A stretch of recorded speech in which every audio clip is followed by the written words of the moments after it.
we're going to explore what's the pattern underneath allowing someone else to take the burden. So, why is she taking the burden? Now, this could be a he too. It could be your wife or your husband. It could be someone at work. Here's a quick example. And then we're going to go into a movement pattern that helps unlock what's behind the struggle. Long time ago, I was walking through the hallway and there was a pair of black sweatpants on the ground. I walked right by it. No big deal. The next day, it was still there. The next day, it was still there. I was like, why is my wife leaving her sweatpants on the ground? This is so weird. It's so unusual. So I looked. Turned out they were not her black sweatpants. They were a few black rags that I had used to wipe down the car after car wash. Point was, I wasn't looking. And me not looking is actually a giant contribution to her taking on more burden because I'm not doing them. I'm not thinking of them ahead of time, or I'm not having a conversation about what I need, or I'm not making requests for her because I'm afraid of her being angry. All sorts of reasons that go way below the surface. So we're going to go way below the surface so that you can be courageous in your looking, calm, not reactive, which can be very helpful for any kind of conversation, for any kind of change that you're wanting between yourself and someone you're in a relationship with, or just for yourself to be able to change directions without being really harsh on yourself, which is very helpful if you're actually wanting to make some change that sticks. So the basic pattern we could model with something like this. I'm not looking. Do this with me. I'm not looking. Just mechanically, either direction, I'm not looking. Now this can be I don't want to see it. Try that out. I don't want to see it. And yeah, use the words. I don't want to see it. If you say the words slightly curiously, you can evoke a lot of internal information. I don't want to see this. Now see can very easily become no, hear, learn. I don't want to learn about this. I don't want to know about this. I don't want to deal with this. Try the movement and what words come out for you. Now you've really got it, or you're at least in the area of it, when the movement, the words, then evoke a deeper, much more uncomfortable experience. That's the experience that we're often having. That's the real life, I'm not looking. And as long as we're not looking at that feeling or feeling and that experience in your body, that sensation, then all manner of I'm not looking, I'm too busy, I don't hear you, I'm trying to understand, or over analyzing is going to take place. First fix, first shift. I don't want to see it. And then relax the body and take your time to face it.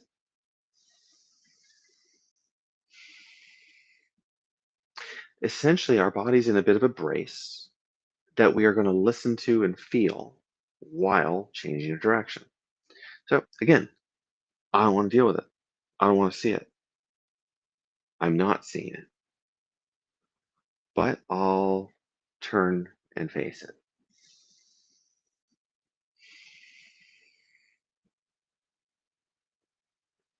One more time.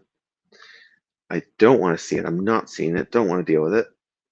The more you do this, the more you can say it without it creating a lot of charge. And then turn gently and open. Take your time. Now, if you turn in a fast way and you're like, great, let's go, you might not fully be there. It ought to be a fairly soft belly, soft hearted, soft skinned kind of experience. Not sloppy, obviously. You're still structured, you're still present, but you're available. Now, there's a deeper part of this. If we're back here, I don't want to deal with it, I don't want to see it. What are we doing? Well, we're probably doing something like, I'm really busy. And we could be facing the thing, I'm really busy. So this arms raised tension, this activity can prevent us from looking. It can be what we're doing. So we have a project, we're really busy at work, we don't come in uh, directly after work, come home, we stay outside for a little while. There's all sorts of ways we can avoid. Those are some practical ways with a relationship. There's lots of subtle ways we can avoid. So however you avoid is fine. Question is, do you want to keep doing it? So we want to start up here with a sense of tight activity. I've got my toes curled, I've got my belly tight. And I'm going to again drop to the open, available, facing forward position. Relax the shoulders, relax whatever's tense, but allow yourself to be firm. Do that again. Tight and relax.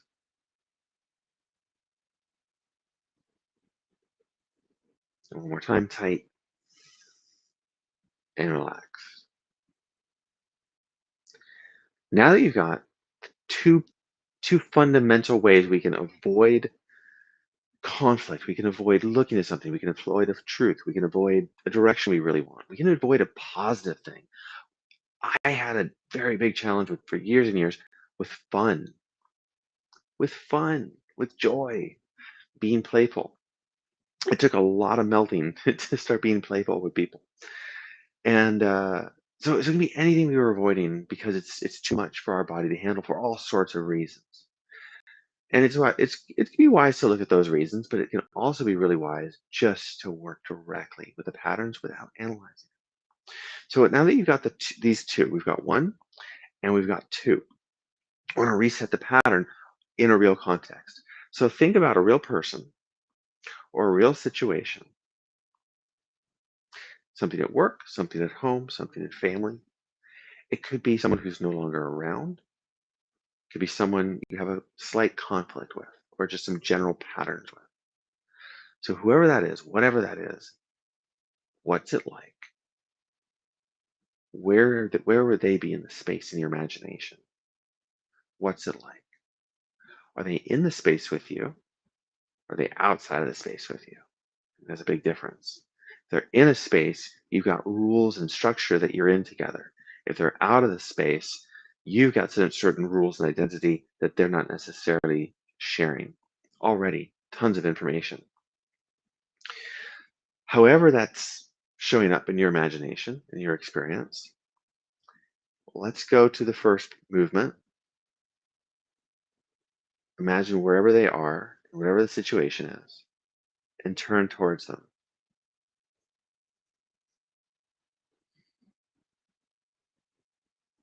And then the second movement, tighten up, get active, and then soften. One more time, get active with relation to them and soften. And whatever protocols you have for conversation, for listening, for making requests, for communicating, this piece can make that more effective. So one more time, imagine them. And maybe it's different now. How does it show up in your imagination and your awareness? Then go to the first move. I don't want to look at it. Choose through action to say to yourself and say to them, I'm here, I'm available. And then get busy, over analytical, overactive in your mind, and relax that.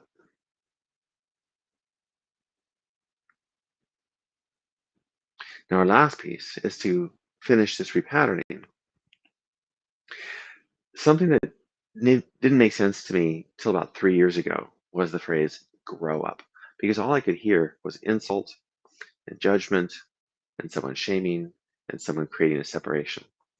Mostly because it never fit. Because when do we need to grow up? And when should we be told to grow up that fits, that we need to grow up, that it makes sense to grow up? It's not always the situation. It's usually like, you need to grow up, you need to change. But there are some moments in which case the term grow up is beautiful and an invitation and works really well. One of those moments is when we are, metaphorically, in a container, in a box, in a situation with or without someone else in it with us, where it's a rule, we're following a rule, and we haven't grown up beyond that rule. We haven't grown out of a situation that we grew up in. In those moments, relative to who we've been, we want to grow up, and we get to grow up. We get to grow up and out of that situation, that repeating pattern. It's not the case for every single pattern, but it might be the case for a few of yours. So if you imagine a situation in which you're in a box, you're in a room, you're in a container, and you're alone, and the person you're in a relationship with that you're having some long-term struggle with, some minor struggle, some great struggle, is not in the container with you. They're outside of it. I'm here in this office. My wife is sleeping right now. If that was a metaphor of my experience, this would be a great opportunity for me to grow up and out of the rules, the container that I grow up in. So let's go back to the I don't want to look at it and find a relationship in which you're alone and you're contained, but you want connection. I'm alone, I'm contained, and I want connection.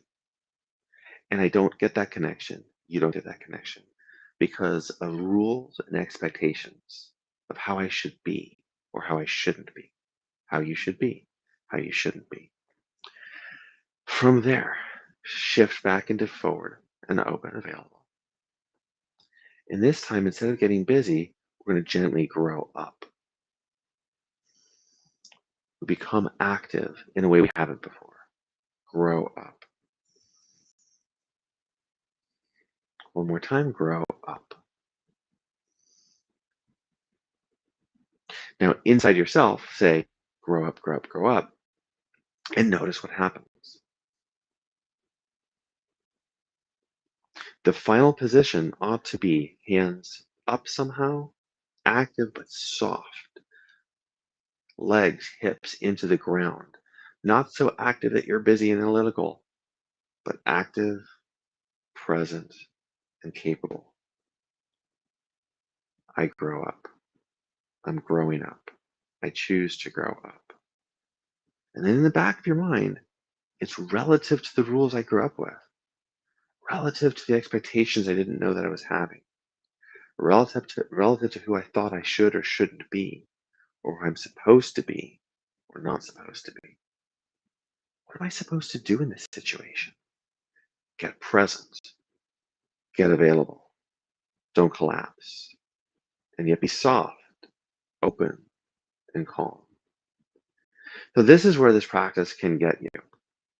This is inside behaviors, communication, habits, picking up your wife's black sweatpants, picking up your own rags. So, I hope this practice helps you. Best way to do it is just to do it, see what it evokes. We do this a few days in a row, it'll evoke different things, different relationships, and different experiences and reactivities that you've been bringing to the situation that you might finally